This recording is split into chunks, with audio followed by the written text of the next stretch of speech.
So I touched on this topic in the last video, but I'd like to go a little bit more in depth into this as a perk of growing up in Christianity. Even now, it still kind of turns my stomach. Number 3, finished my schooling early. So because I was able to progress at such a faster speed,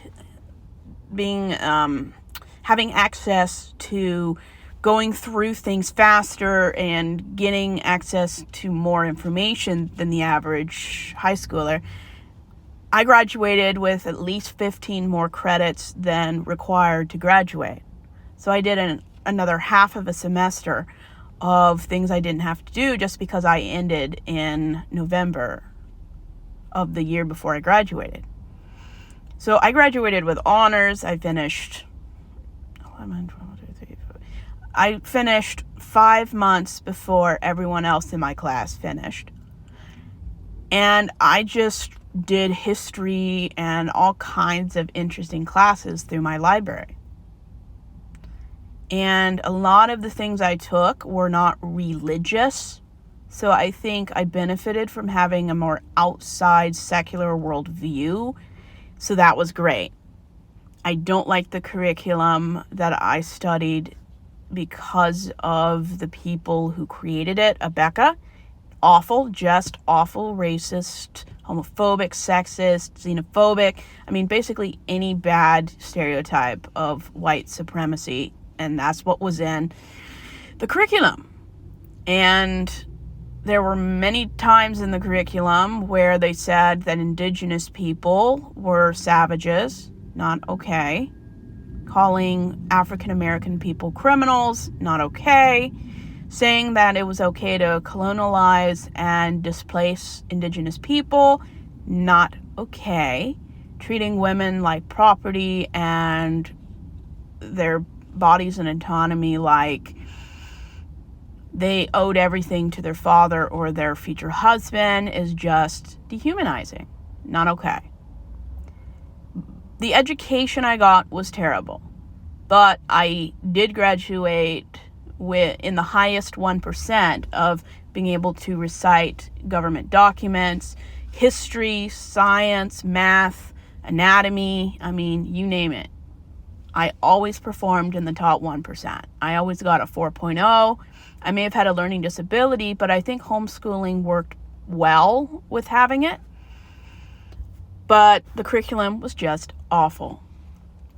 And if I ever come across any of those books, I might buy one just to burn it because of how terrible it is. They really are terrible. I mean, really, really bad. And the books I used to read in Christian libraries, awful, just awful. But finishing early with school was an accomplishment, being valedictorian of many classes. I even spoke at my high school graduation. I spoke in my therapy class when I graduated. We're coming up on 2.5 years now. Next May will be 3 years. And I just performed well. I was terrible in mathematics. If it wasn't the junior or senior level of science, everything else I was fine with. I'm not good at chemistry. But luckily, my father, who taught my class, has a PhD in it, so it worked out. I just have very bad memories about my curriculum.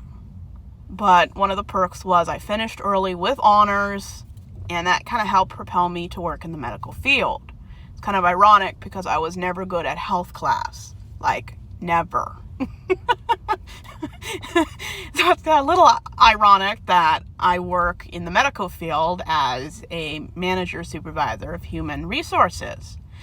But, I mean, if I had noticed I was good at accounting 10 years before I did, I probably would have gone to college and been an accountant. But I didn't figure that out until I was around 28. And I make as much money now as an accountant does. So it really doesn't make me pursue something if I'm already making that pay grade. But, in the future, if I ever discover something else I want to do, or I decided, you know what, I just want that credential. I mean, I always tell people, I always support people going back to school. As long as you can afford it or find a way to do it, get on that. And I've never liked being in school. I don't know. I do not like to test. If there were no tests or pop quizzes in school, I would not have minded school. But I do not take tests well. That includes the driver's test. And that's just the way I learned. And I do have a few things that came out of my religious environment that worked in my favor, but I don't like the process of how I got there. And I still don't.